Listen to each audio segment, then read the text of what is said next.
Hey guys, it's Joshy here bringing you my next Sun and Moon Wi-Fi battle video. Now, first things first, I have got a new picture if you haven't seen on my YouTube, and I'll pop it up on the screen here, and it's actually drawn by one of my friends, and her DeviantArt link is in the description, so please do check it out. She's got some awesome art and it's really good. Now these are something I wanted to do with some multi-battles, which I finally got some up. I was on Pimp Nice chat and we were tossing it around and we jumped in, there's 4 of us, and I think we played for ages, followed by then some single battles against Toasty, which one I uploaded. So Toasty and I are on a team in this battle, and it's PU tier, and we're versing Ethan and Marcos here. Now, Ethan is not someone who actually follows tiers, so he actually had to learn a bit while he went, which you'll see in the next battle. But anyway, so we're running PU, and here I was like, okay, well, I was speaking to Toasty and I was like, well, I'm going to go for the nasty plot, hoping that I don't get taken out by the Farfetch, because I am actually a special set, and if I do get knocked low enough without being taken out would be really cool, because then I do have the Salak Berry, so I'm going to outspeed more things then. Anyway, so they go for the Volt Switch and bring in the Dugong, and that wasn't too worrying to me, unless it carried the Ice Shard and then I was on low health, but I don't know what sets anyone's running. So anyway, this Grand Ball I do know, I believe, is choice banded, because I've seen her a few times appear, and anyway.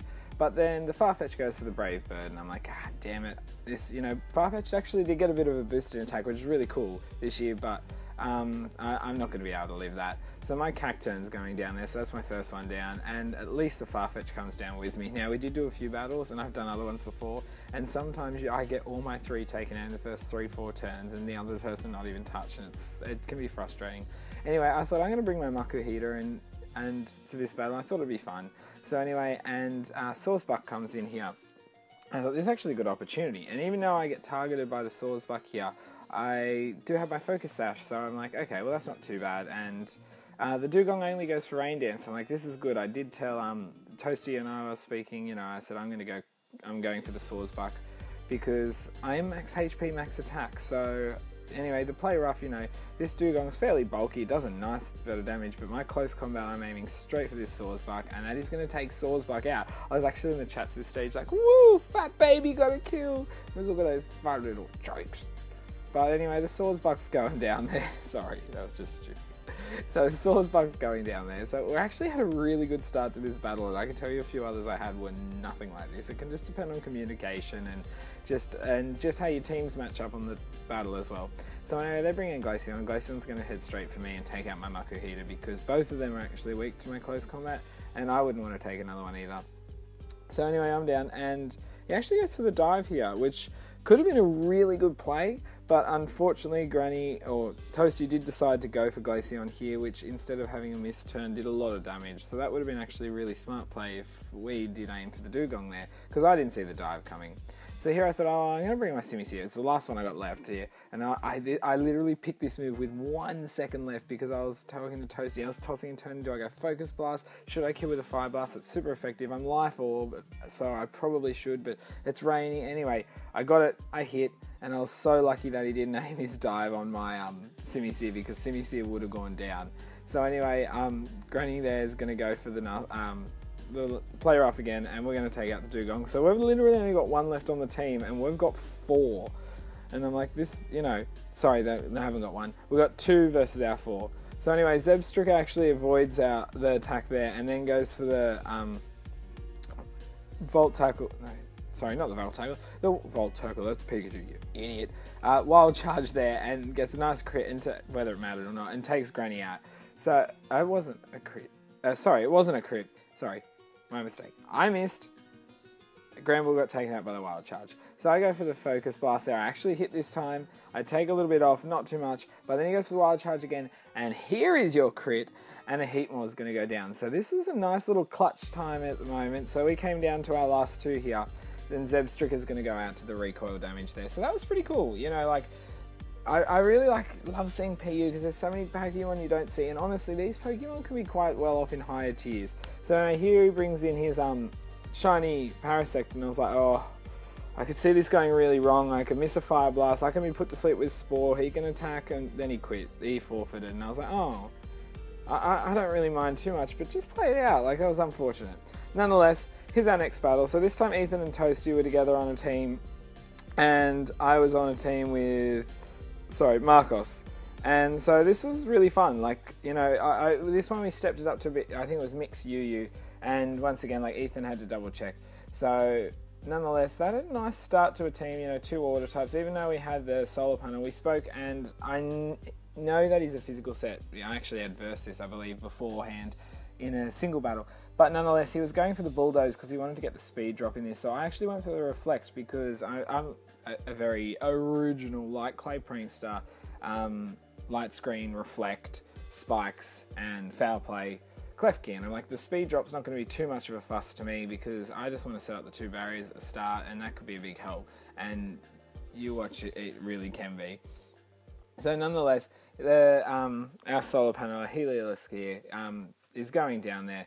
So I've still got my guy in. He's going to go for the rain dance. I'm like, okay, well, I know that the Barbarical got the white herb off there, so I know that it is a shell smash set. So that can be quite intimidating, but you know, lucky without the white herb, any hit's going to do a large chunk of damage afterwards. So nonetheless, this Ordino comes in, and it's actually Mega Ordino, and I knew this set as soon as it came in because, as I said, I had versed him a few times before, or versed this team at least once or twice, so I knew some of these Pokemon. I thought, this is good, and it's really helping. I've got the barriers up, so it's making a difference. So nonetheless, he goes for the Shell Smash this turn. I'm like, okay, I'm glad we got that speed drop there with the white herb, because now his defenses are a little less, so it's going to make it a lot easier to take him out, but it does make him a lot stronger. So nonetheless, I actually avoid the Hydro Pump there in the rain, which is so lucky. And the Wild Charge is just going to take him down to a tiny bit of health. So, you know, we got a bit lucky here or there. And also, I'll tell you what now, I'll just say it now. The barriers and the light screen made a big difference. They really helped. And I mean, you look at that. We wouldn't have lived that. And now we get the Wild Charge off. And we'll be able to take off the hand job. I don't know which hand we're using. Hopefully a less coarse one. But the hand job is down. Down there, boys. Anyway, and Mega Ordino is going to go down with the hand job. And, you know, the Hydro Pump hits this turn and it's in the rain, but lucky light screen's up. I just clinched that with 5 HP, and I'm able to get the foul play off, and, you know, there's not much HP left, so that's going to be enough to take out. So that was a really good start. Klefki did a lot of setup there, and, you know, I knew that was it for Klefki, but I didn't mind. So next thing comes in Danny DeVito with our lovely big eyebrows here. And I wish this Pokemon would just get cut and we could just watch him cut with his eyebrows. That'd be pretty funny. But nonetheless, and we got here as a part. I didn't really care too much. It was fun, but he didn't realise either that just because Swampet's in one tier that Mega Swampert isn't as well. But then I had a look, and actually they're both in the same tier anyway, so it didn't matter to me. But, you know, and so there was nothing actually wrong with this play. But at the start, nonetheless, I went for the spikes here because I thought I can't leave anything. I am actually the slowest poke, or one of the slower ones now. And he's actually just going to take me out with the U-turn there. And in my opinion, that wasn't necessarily smart. Well, I mean, they probably should have spoken about it a little bit more, only because I don't know actually if they were communicating or not.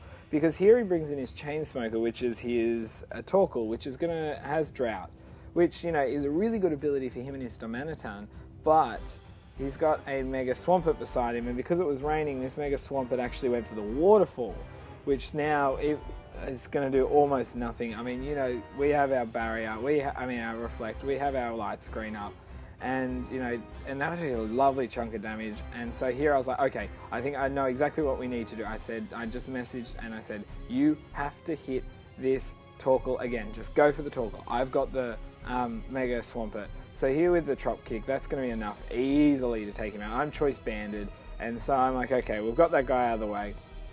Now, Glaceon's just going to go for the Shadow Ball again. I believe we did talk about it afterwards, and the Glaceon was Choice Specs, so that was actually pretty cool. So that takes out the Torkoal there. So we brought them down to their last Pokemon each, and in comes the Siren here, which I've seen a few people name it Siren, but that's still pretty cool. I like the name. I'm actually interested myself to see if the final evolutions will be the same in Ultra Sun, Ultra Moon, only because I remember when a Korokora announced that Rockruff and the starters had secrets that both similar to each other, but nothing came out of the secrets for the starters. It was just that Rockruff had a split, so I wonder if the split's going to be between these two.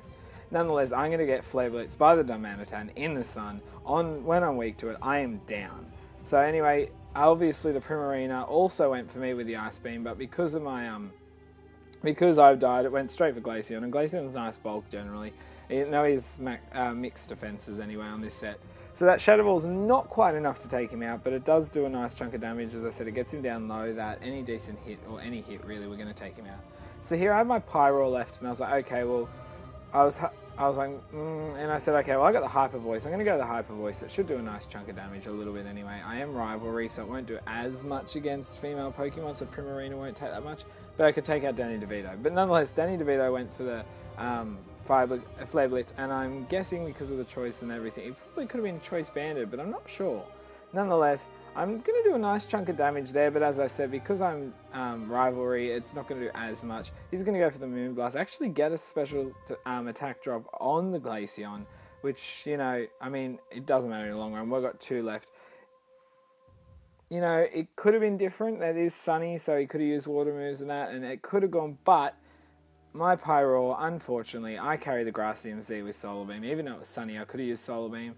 I'm going to use the Grass EMZ to finish this off, and that's going to be a strong hit at the end, guys. So I really enjoy multi-battles, as I said. Like, we just kept going. We finished one, and even without talking, I think the first time we all just clicked, yep, play again. And then we went, play again. And then we said, we're going to keep playing. We were like, yep. And we just played for 8, I think we had like 7 battles or more all over. Like, it was, honest to God, so much fun. It just kept going, and when you get battles like this with a group like this, it's just, you absolutely love it. So guys, just before I finish, so you know, I now also have a Facebook page, so it's linked at the top of the description. If you want to chat with me, contact me for battles, anything like that, please do get onto me there. Go like the page, message me at any time. You know, I'm happy. I want to hear from you guys. I want to battle you guys more. It'd be great. Yeah, so that's a really good place to do it. And also, guys, if you do, again, if you like the artwork, please do check out Emma's DeviantArt page, because there's some great art on there and it's really cool, and she's done some brilliant stuff and maybe even more for me, which is ridiculous because this is already so awesome. But anyway, guys, if you did like this video, please do hyper voice that like button because it all does help. And then to my next video, guys, I'll see ya.